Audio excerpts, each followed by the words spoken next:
Well, good afternoon and welcome to another little video. Forgive the illusion of the physical nature of things this afternoon. I'm a bit wrecked,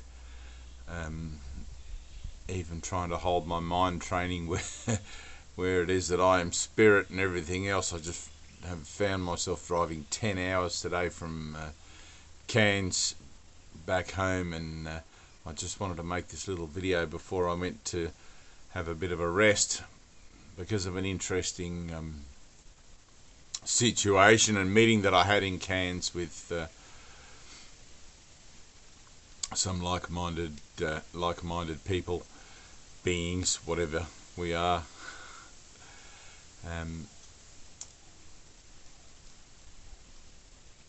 I noticed that during the course of the conversation that I was having, it came up that the idea of letting go was required of a past recurring situation that was seemingly forcing a separation in a relationship now. And whilst in the illusion of things nothing is actually happening, you have to deal with things and look at things and be honest about things with where you find yourself as you true up to the nothingness or to the present, which is what we call the healing of our mind, or the transformation of our mind, or the purification of our mind, so that we can learn to be still in the here and the now, bringing the past and the future together. And here we are, living life where we actually find ourselves, dream or no dream, illusion or no illusion. You can't just click the button and turn it off. You have to be honest, and it's like, all right, I still seem to find myself here. I have this situation that's on my back 24/7 that's doing my head in, or maybe I'm laughing about it already, or something. But the fact remains that the specific situation, which is this cause and effect relationship that we have in relationships with our spouses and our friends and our workmates and all these sorts of things, still goes on. And the triggers in the heart or in the mind, wherever they are, still remain. And so it's not about just being able to say, oh, well, I'll just let that go. Because you can't just let that go. It's impossible to just let it go. It's part of your mind. It's part of the way you see yourself, and you have to transform it. Right? You can't transcend it like they do in Buddhism. We try to transcend our problems, and then you come back down into the body, and after your meditation, and everything's still the same. You don't want those triggers. You don't want those blocks. You don't want any of that stuff. So firstly, I guess identifying the fact that I've been triggered, or I've been activated by somebody or something that, let's say, is a catalyst for showing me that there's something in me that sees other than perfect love. There's something in me that values something other than perfect peace. Right? And I want it out. I've chosen for peace in my life here and now, and whatever else is going on that seems to be going on, it seems to be affecting me because I've chosen to allow that to actually be the case. And somewhere in my thinking, locked away, is the block, or is the value that I have given to the idea of maintenance of this identity, other than or in exchange for my true identity, which is that I'm spirit, I am mind. And spirit is the Latin word translated from Greek, the Greek word psyche, which means to think and to remember. So I am spirit, I am mind, I am the thinking and remembering. That's on the conscious level. And anyone who's had a profound spiritual experience, which is beyond the body, beyond the world, will know that mind is a far greater element, or a far greater power or creative force than just what we deal with in our consciousness. Or I should say what I deal with in my consciousness. So the situation that I was involved in brought up the idea then that I don't know how to let go, or I don't know what to let go of, because obviously we make a million decisions about things a day, and those decisions, of course, are all based in judgment and everything. And we don't remember where we store these things. We don't know where the filing cabinet is in our conscious association with ourselves, and we can't sort of rummage through it and say, oh, there's where I made that bad decision, and this is why it keeps showing up. Right? It needs to be miraculous. You have to allow it to be miraculous, and learning, of course, to be miracle-minded about everything is, I guess, the precursor to prayer, the precursor to allowing yourself to feel how it is you truly are. Oh, mosquito! With everything, and allowing that prayer of the heart to come out, joined with the decision of the mind for healing. So there's a decision made here, or wherever mind is, I really don't know. Sometimes it feels like this vast balloon around my head. The decision of the mind with the passion of the heart. Right, so I'm choosing. Heart and mind are joined. I'm choosing, and in prayer, asking for a miracle, not to fix someone else or something else, or to fix what's wrong with me. There's nothing wrong with me or you or any of us, but we have chosen badly to believe that we are these fleshy, vehicular bodily things, and we're not. We are mind, and we can't be both. We have to choose. We have to choose and make that choice and say, all right, I am mind or I am body, one or the other. I'm not a mind in a body. I am mind or I am body. If I am mind in a body, then the body is sort of my periphery, if you like. But if I am mind, then the body becomes no different to any other abstract situation or element that I find myself in the world. I am mind, and everything is what I'm aware of as a one thing. I don't know if you can hear that, but maybe not doing a good job to explain that. But anyway, so the miracle, like the prayer of the heart for the healing of the mind that believes it is separate from God or separate from the whole, from the one thing. And the ultimate's not a very good word. What would you call it? The prime, the pinnacle, or the purpose of all prayer is to come to know thyself, to know God, to know what I am, right, as part of God, as the co-creative force of the universe. And so I'm not essentially praying to heal the situation out there. That will just be the flow-on effect of the prayer. As my mind is healed, so will, free your mind and the rest will follow. I think there was a song about that, the Pointer Sisters or something. And it wasn't the Pointer Sisters. Something in my head just says, no, it wasn't the Pointer Sisters. So,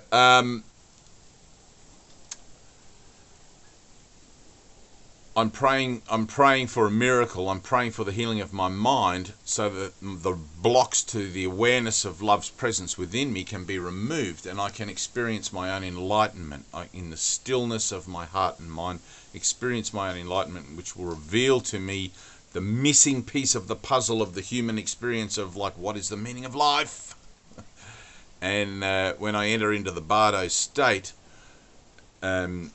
after laying aside this vessel at the end of its usefulness, I'll have that golden ticket and go, hey, I remember God. It sounds a bit funny to say it in that way, because it's so much more mind-blowing than that, but that's a very simple, And you won't have to come back here again. I won't have to do this reincarnative, recycling, learning, whatever, and it's not that that's happening in the future or whatever, because it's all happening simultaneously. So in this experience of myself, this is the chapter. Words are terrible in this kind of thing, but this is the chapter in which I reached enlightenment and learned to stay true to it through the collapse of time and space, the alpha and the omega, the past and the future, bringing them both into the present moment as an idea of I am, as an idea of you have to experience it, of self. That'll do. So the idea then that I don't know how to heal my mind. I don't know how to let go. That was the one. I don't know how to let go. I don't know what I'm letting go of. Right? Now, the Holy Spirit within, or the spirit of wholeness, that part of you that is still connected to the whole, knows perfectly well how to do everything. Right? And will do so if, let's say, I step back and leave that space for healing open. If I leave that space for healing uncluttered with my conscious thinking, put my 2 cents worth. It's like, I don't know how to heal this. I'm just going to allow it to be miraculous, and I'm not going to interfere when something seems to be, there's a very big mosquito. Something seems to be going on. I'm not going to interfere when energetically perhaps I feel that emotionality coming up for release, which it does.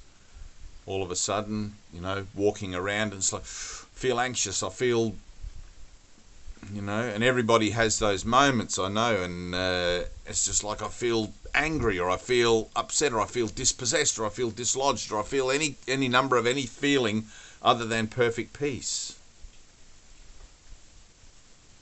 And in that moment, be still and breathe and ask within to connect with the Holy Spirit, to connect with that inner presence, that sacred purpose that you've devoted your life to, which is the path of peace, and simply be still. Draw your circle mentally on the ground, stand within it, and if the phone rings or someone knocks on the door, you just ignore it and just breathe and allow yourself to be defenseless in the face of rising emotional angst, and let it be released. And no matter what, don't adjust to it. You don't adjust to your pain, don't adjust to your emotionality, don't adjust, just let it happen. And you may have to tell yourself consciously in your mind, let it happen, let it happen, let it happen, let it happen, let go, let go, let go. And just really drum it in there so that you don't step out of that circle, because it can get kind of intense. And anyone who's been through a full-on emotional meltdown will know exactly what I'm talking about. But you have to do it with God. Let go and let God. It's a wonderful thing. And we do sessions here. I've been doing these light sessions for the last 23 years. We don't do so many these days, just when required, I guess. And we have this rug, this big rug in the session room, and it's been vomited on many times. And we have people falling over and vomiting and coughing and screaming and laughing and crying, and any kind of release. All sorts of stuff happens. And there seems to be a kind of a familiarity. It doesn't matter who it is. There's a similar thing that goes on for each person. And afterwards, of course, there's the joy and the sense of inner release and freedom, and that lightness of being that it's miraculous. I know miracles are something that people think is, well, I broke my leg and it was a miracle, it healed all of a sudden, and things like that. But man is a miracle. The power at our disposal to reset or reboot our perspective on life by dumping the old. You know, you can't go back into the past and fix it because it doesn't exist anymore other than as a bunch of memories that you nut and bolt like this, and it's like, why am I doing this? Why do I keep doing this? Just stop doing that. Stop trying to wonder why you keep doing it. You know, the definition of insanity is repeating the same thing, expecting a different result. And you can't go back into the past to fix something or to find your trigger or to rummage through that filing cabinet because, man, it's gone. This moment is the only moment there is, and this moment is the only moment that I can be in the flow and be in the joy of my living, which is happening to me now. You know, it's like, it's really incredible. So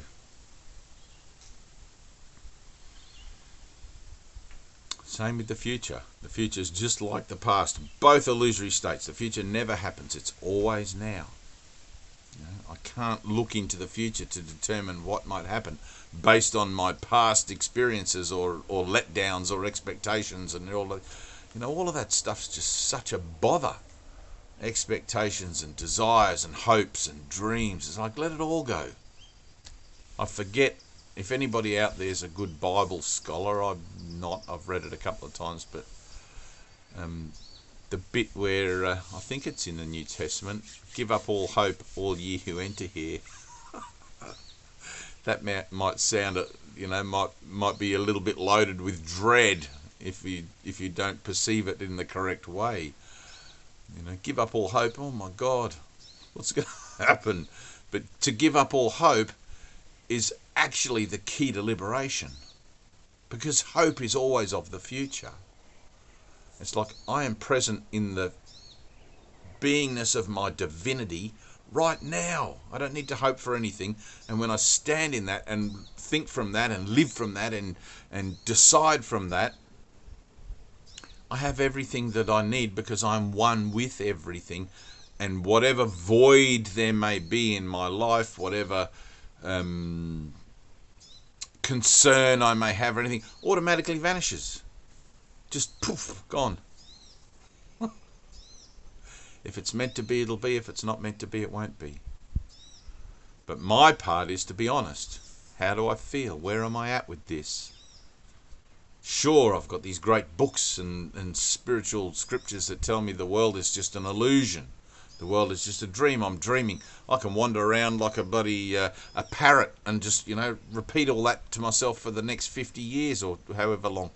You know, nothing to worry about. It's just a dream. But that doesn't get you out of the emotional triggerings that the dream tends to present you with as the idea of my karma. Right? My karma has to be released. My karma has to be transformed and released as an idea of I'm not the body, I am spirit, I am mind. And there's a whole change that goes along with that, not in essentially what I am as the thinking, let's say, conscious me, but in the perspective that I have of the world as being myself.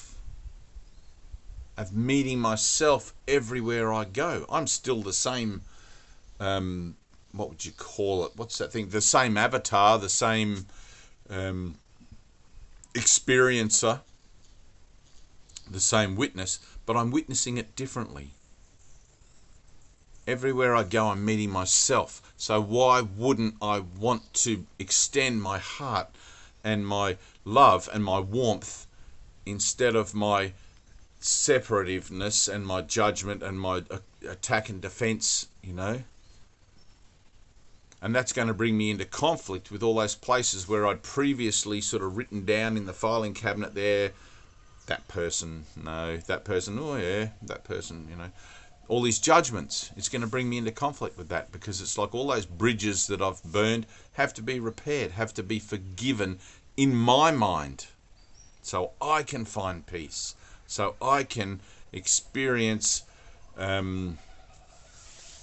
something beyond the physical nature of life, which will show me what I truly am, not this thing that doesn't actually exist at all. But to walk around, I was just having a discussion with somebody else just before on Facebook, to walk around with the mindset of, well, I don't actually exist, and there is no world. That's great, but it doesn't get you out of it. And I think I just mentioned that before. It doesn't get you out of the world. You just become this kind of aloof or enclosed, well, cocooned, spiritual, pompous. I don't know. I don't know what the word. There's got to be a word there somewhere. It's kind of like a denial, It's like, oh, I'll just forget my old bad life and I'll just walk around telling myself there is no world. It's like, you got to do the work, There is no world may be the fact of the matter, but to experience it, you have to, start practicing forgiveness in the places where the world seems to be very real. All right, well, that's it. I just thought, like miracle-mindedness and the prayer of the heart for the healing of the mind that believes it is separate from the whole. It's like, but you have to make that dedication. My life is going to revolve around peace. I don't care about what the world tells me anymore. The world can't define me unless I want it to. And the fact that I've probably chosen for it to define me in the first place is what's brought me into conflict with my own experience of myself and pulled me up to question what the hell's going on here. Why don't I feel like I fit in? And why does everybody seem to hate each other, or over there, and other people over there seem to love each other, and everything's constantly changing. When I'm told that my reality is eternal and that I'm changeless. It's like, well, let me just find that. Let me just remember that by forgiving totally what I seem to find myself beset with here. It's like the experience is essential. The experience is essential. You have to have a spiritual experience that is beyond the world, beyond the physical nature of life, that reveals to you the nature or the truth. Right? Seek the truth and it will set you free. And there's a lot of work involved in that. There's a lot of work involved. A lot of inner work, a lot of clearing away of old beliefs and false values and things like that, and a willingness to sit quietly, and above all, a willingness to ask.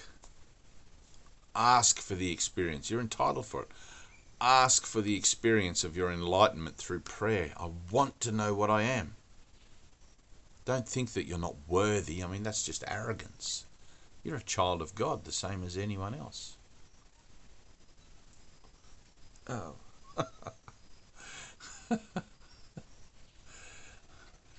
We're all equal.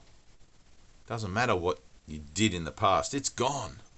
You can carry it around and beat yourself up with it if you want to. It's like, doesn't matter what you think you're afraid of doing in the future. All that matters is now, here and now, because here and now is where you can experience the truth. Truth is true and nothing else matters. The illusion cannot define you unless you want it to. And if you want it to, it's going to do this.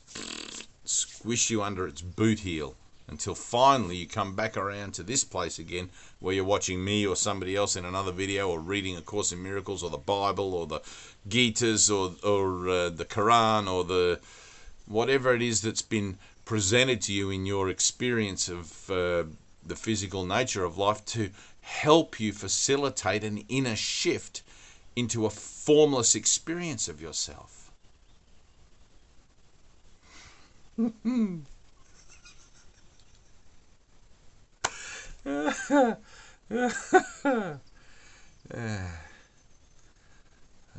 Thank you.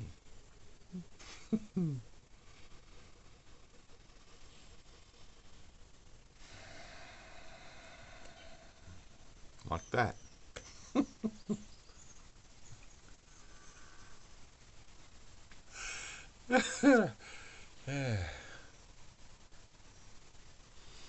When I close my eyes at night, I have this peripheral light that it never used to be there when I closed my eyes before I started this deep meditative kind of journey, I guess. I would close my eyes and everything was pitch black, and if you looked at the light or the sun or something, you'd see the redness on the back of your eyelids and from the light. But now I have this awareness of this. I kind of laugh at it. It's like an aura or a, what do they call it? Halo, but it's slipped. It's not up here. It's sort of, I'm trying to push it up, I'm trying to. But when I open my mind through the technique of being willing to enter into this moment without any defense, like that, which is also a little meditative. It's just like this little twist, right? And you can communicate with others who are at a similar level, and I don't like the idea of level. I just don't know how to talk about it. But others who have undergone a certain disciplinary mind training can very easily enter into that moment with you. And in fact, even anyone who hasn't undergone that can experience something beyond themselves, through just being willing and allowing to be open-minded and stuff. But it's like that light that seems to be around here, just it's like a massive pulse in my mind, and I would love to be able to get some kind of meter that you can measure.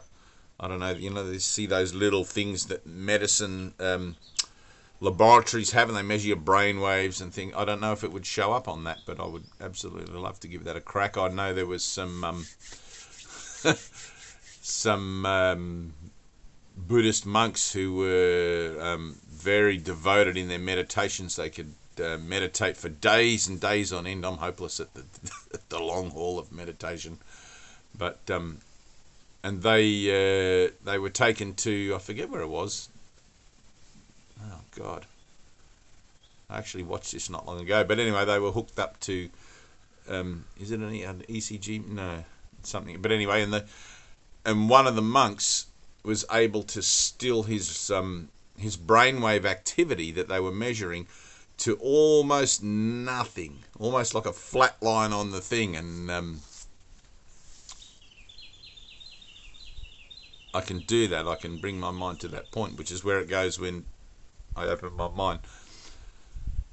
But then there's more, so I just think it's interesting, that's all. And anyone who's ever experienced any light or anything through meditation, which is the whole fucking point of it,